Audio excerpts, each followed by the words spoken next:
A Cadeia da Prece, Jesus mais perto de você. Gálatas, vamos ler do primeiro pelo menos ao 12º versículo, para nossa meditação desta manhã.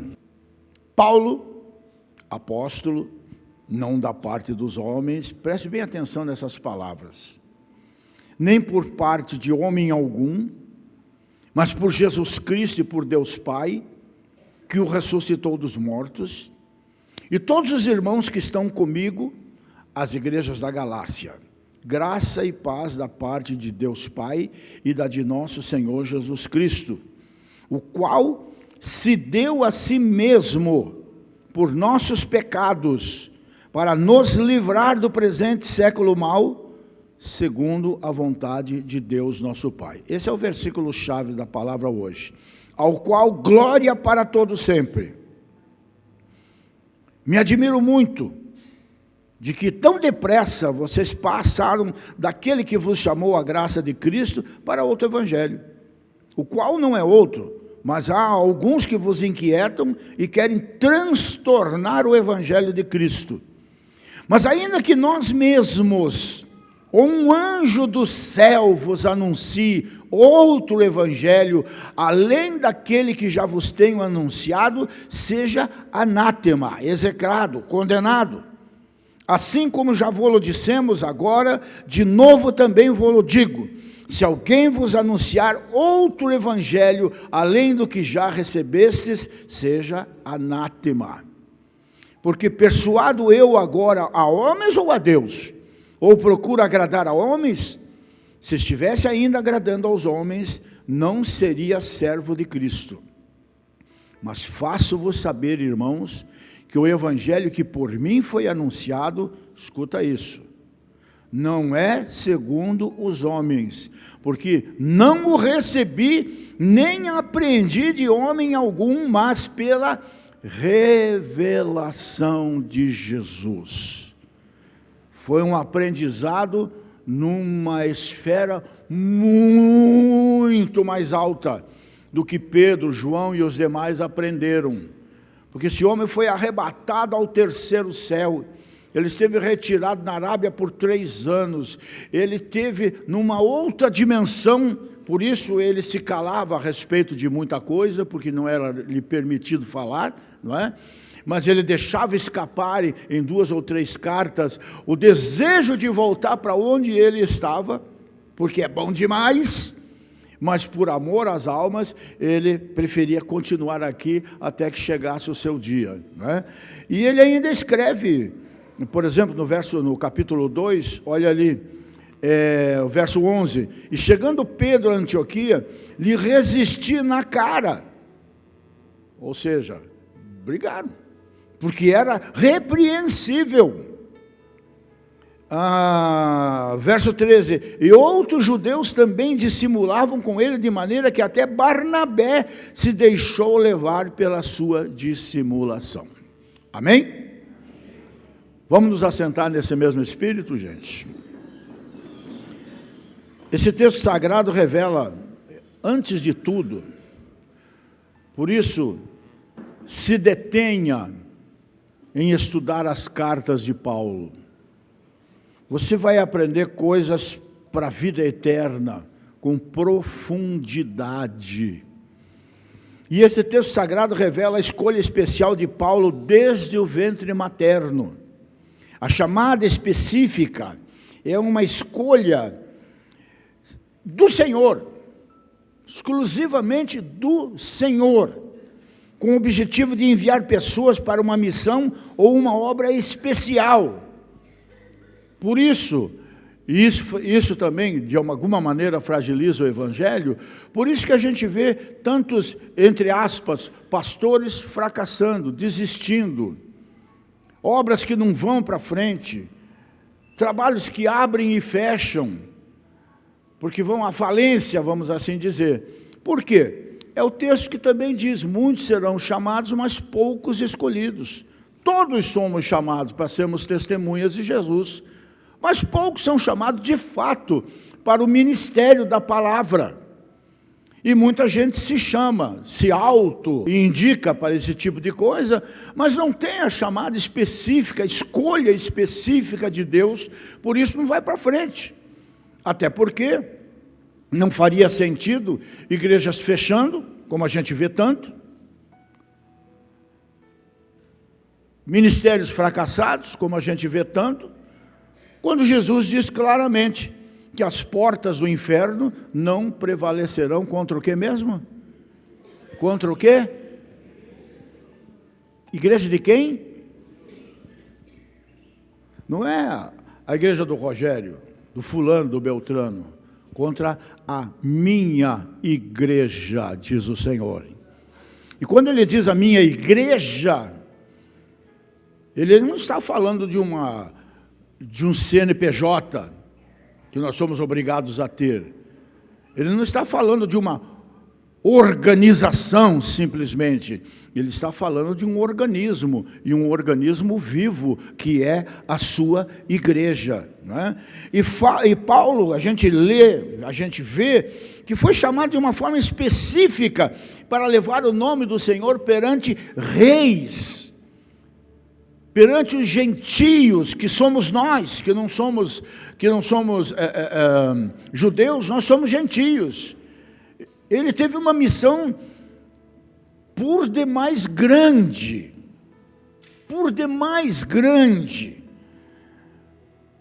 assim como também levar o evangelho, a situação mais difícil ainda, perante os filhos de Israel.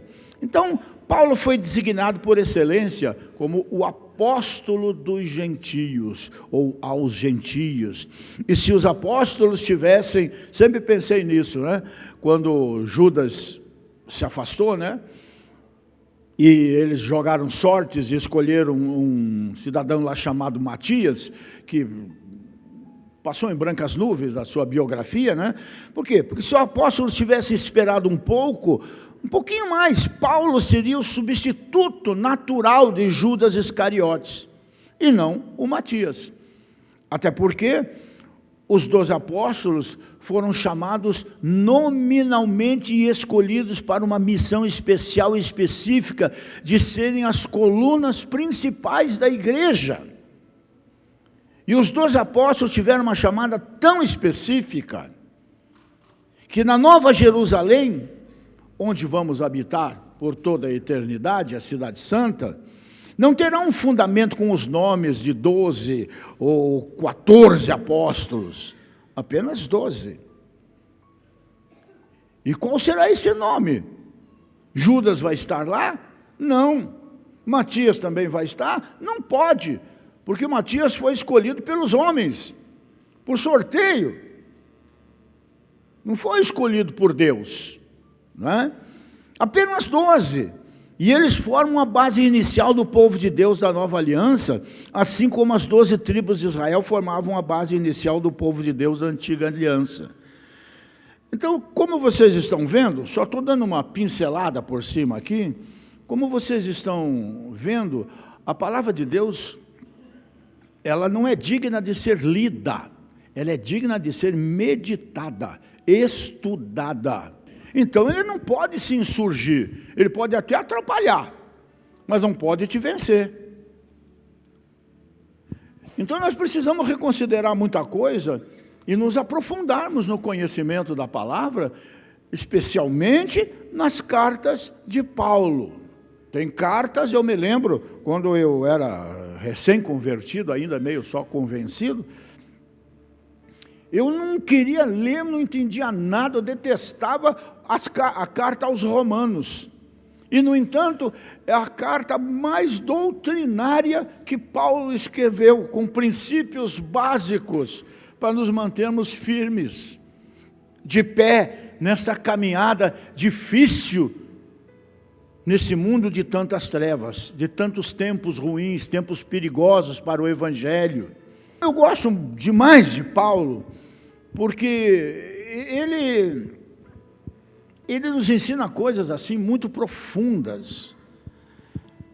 E aqui ele diz assim, nosso versículo, né? O qual se deu, falando de Jesus, Jesus é a razão da nossa fé, gente. Nós não temos religião. Nós seguimos uma pessoa viva, mais do que viva, ressuscitada, vencedora da morte e do inferno. Nós seguimos alguém absolutamente invencível. Nós estamos engajados num exército cujo general é Cristo e com ele não tem nem empate, é só vitória. Mas até chegar à vitória, como em qualquer conquista, tem que ter luta, senão nem vitória é. Então não desista, não se acovarde, seja mais você em Deus, em Jesus. Não tenha medo de proferir esse nome. Você já percebeu como é fácil falar Deus, Deus, Deus, Deus, Deus, Deus, Deus? Mas como é difícil falar Jesus, Jesus, Jesus, Jesus? Até nos ambientes que nós frequentamos, quaisquer que sejam eles, é fácil falar Deus. É difícil falar Jesus, porque nesse nome há um poder, há um peso tão tremendo que o inferno se abala. É Jesus. E o apóstolo Paulo, fala de Jesus aqui, o qual se entregou a si mesmo. Não deu representação para alguém, a si mesmo. Pelo quê? Por nossos pecados, para nos livrar do presente século mau, segundo a vontade de Deus Pai. Esse versículo dá uma mensagem linda, que eu nem sei como é que vai ser, porque já são 5 para as 10. Então ele escreve essa carta para defender tanto o seu apostolado, como principalmente o sentido, a razão, a teologia propriamente dita do Evangelho de Cristo. Os judaizantes, como estão por aí hoje, do mesmo jeito por aí, estavam pervertendo o Evangelho e perturbando a igreja. Até Pedro, pelo que nós lemos aqui, e até Barnabé, influenciado por Pedro. Vocês vejam o tamanho da responsabilidade, da coragem de um homem preparado, pessoalmente, numa dimensão de vida que nós não vamos entender nessa dimensão que nós estamos vivendo, muito superior. E nessa carta Paulo resume o conteúdo da sua mensagem, aos Gálatas, uma mensagem apostólica, focando uma coisa só, a obra de Cristo. E aqui 3 verdades podem ser destacadas: natureza, propósito e origem, que eu espero não puxar mais assunto ainda para que a gente tenha tempo de terminar. Em primeiro lugar, ele fala da natureza do sacrifício de Cristo na cruz. Tudo nesse versículo. O qual se deu a si mesmo por nossos pecados. Se entregou a si mesmo pelos teus pecados, pelos meus pecados. Cristo não foi para a cruz por fraqueza. O Papa disse, eu tenho essa gravação dele falando, que Jesus foi um fracassado. Foi um derrotado na cruz. Esse é o mau entendimento, que ele vai entender e não vai adiantar mais nada quando ele entender.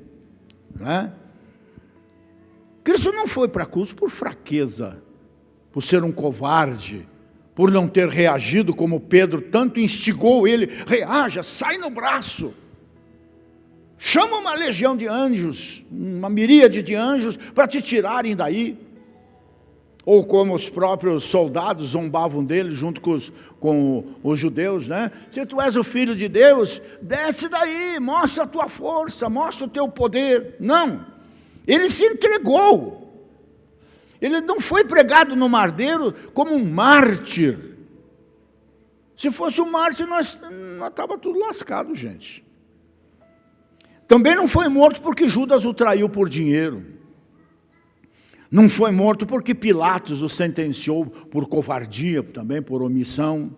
Ele simplesmente foi para a cruz porque como está escrito lá em João, no capítulo 10, se eu não me engano, porque ele se entregou voluntariamente por amor. Se eu não fizer isso, o Rogério vai ter que fazer. Se eu não me entregar,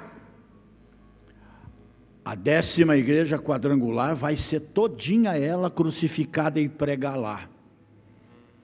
E essa morte deles não vai adiantar nada. Mas eu vim para isso. Eu sou o Cordeiro morto desde a fundação do mundo. Este é o propósito e eu vou cumprir o propósito para com a minha vida. E foi até o fim. Cristo amou sua igreja. Sua igreja, sua igreja. A igreja dele é aquela que segue os seus princípios. E a si mesmo se entregou por ela. Esqueci o nome do argentino lá.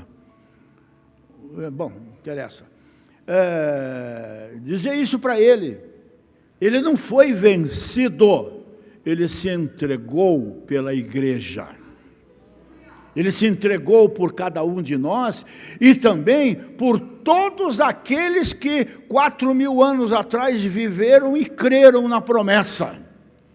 Porém, a morte de Jesus não foi somente uma demonstração de amor, nem assim um exemplo de heroísmo, mas acima de tudo foi um sacrifício pelo pecado, a ovelha sacrificada, o sangue oferecido, derramado no altar, para quitar o pecado do mundo.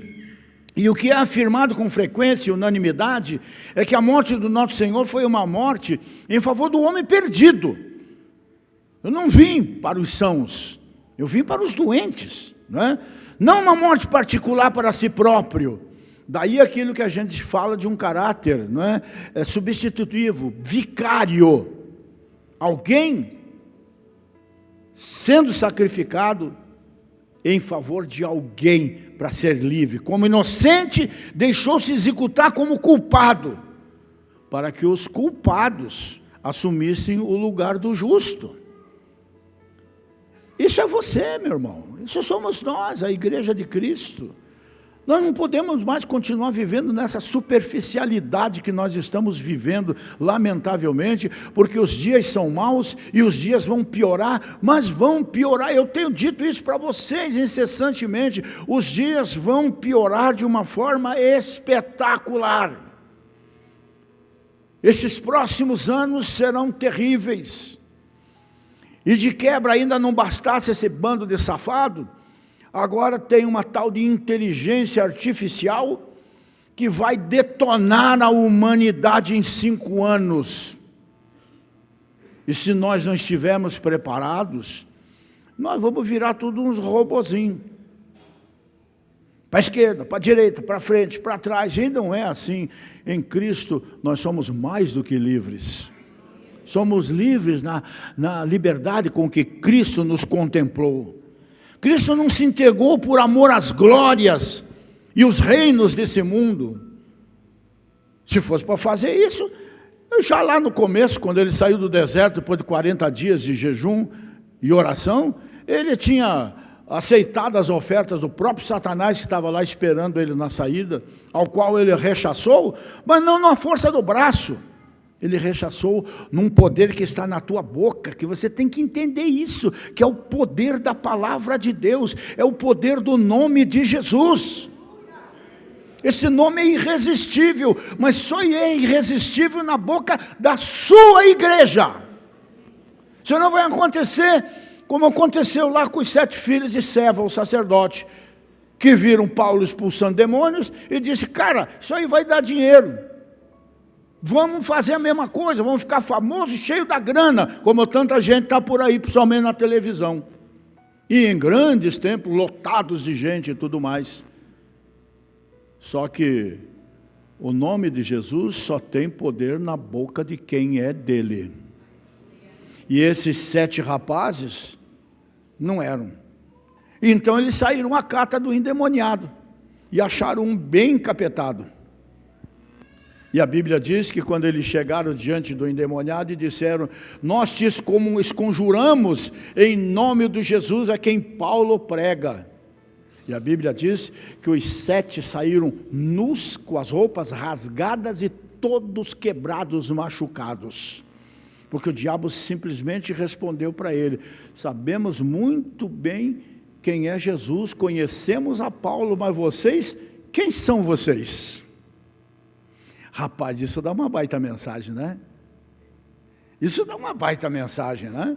E responde o porquê as coisas não funcionam na nossa vida, na vida de muitos que estão dentro da igreja, mas estão fora de Jesus. Nós não temos que estar simplesmente na igreja, nós precisamos estar em Cristo. Em segundo lugar, o propósito do... Puxa vida, vai longe isso, hein? Só ainda estou no primeiro, são 3. Em segundo lugar, o propósito do sacrifício de Cristo na cruz. Diz aqui, para nos desarraigar deste mundo perverso. Em outras palavras, para nos arrancar com raiz e tudo desse mundo imundo que nós vivemos, desse mundo de trevas. Para não deixar chance de brotar de novo. Nos arrancar.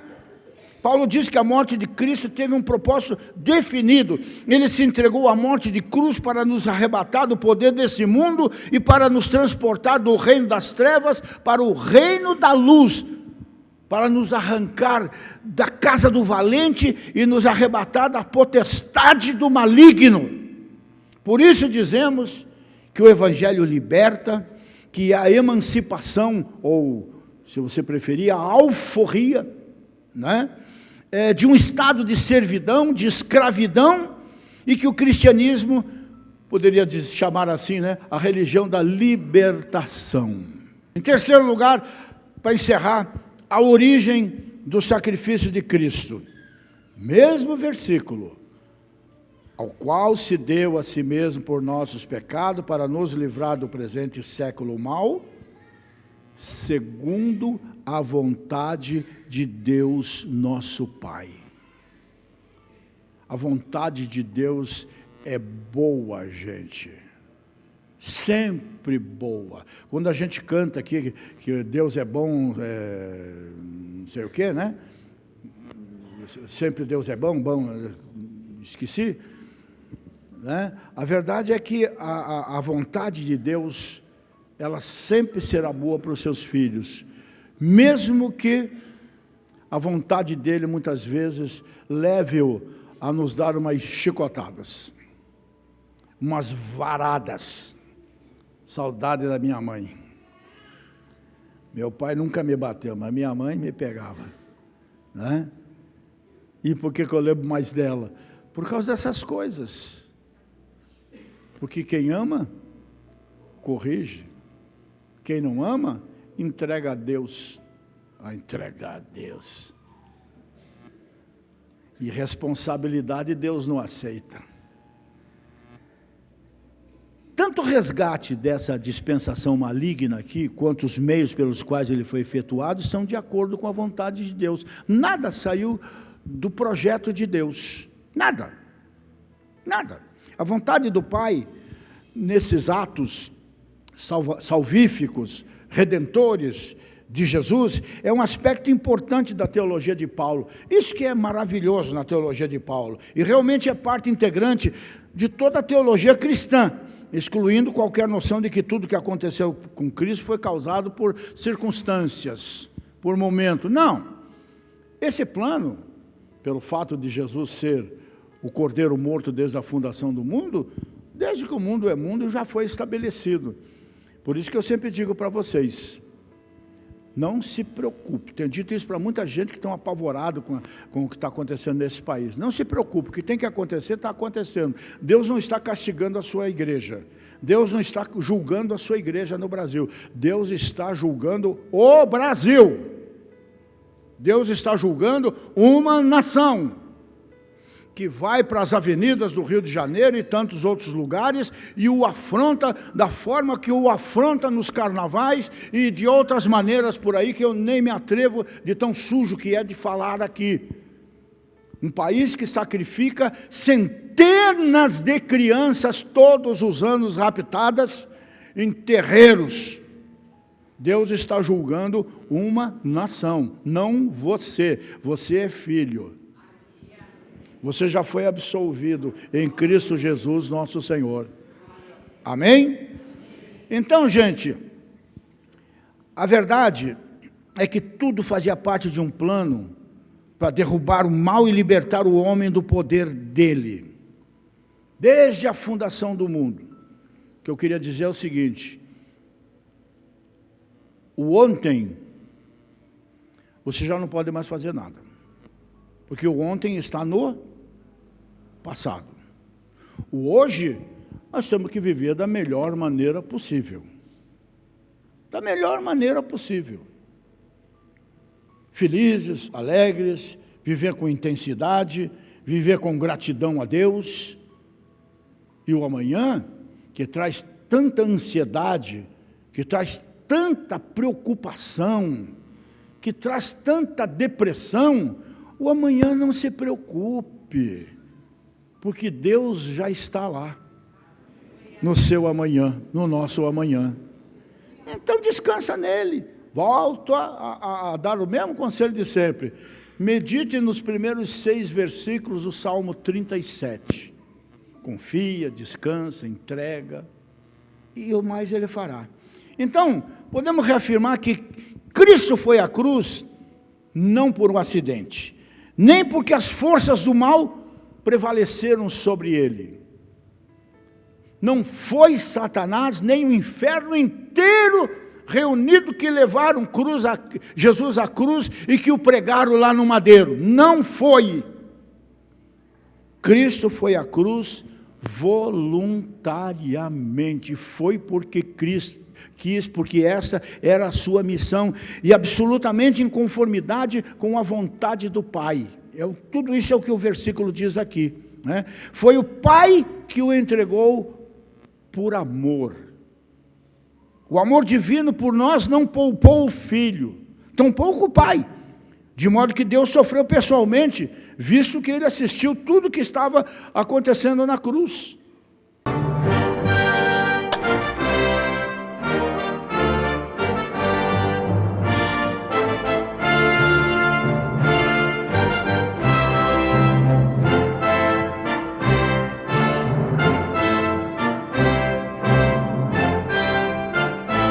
A Cadeia da Prece, Jesus mais perto de você.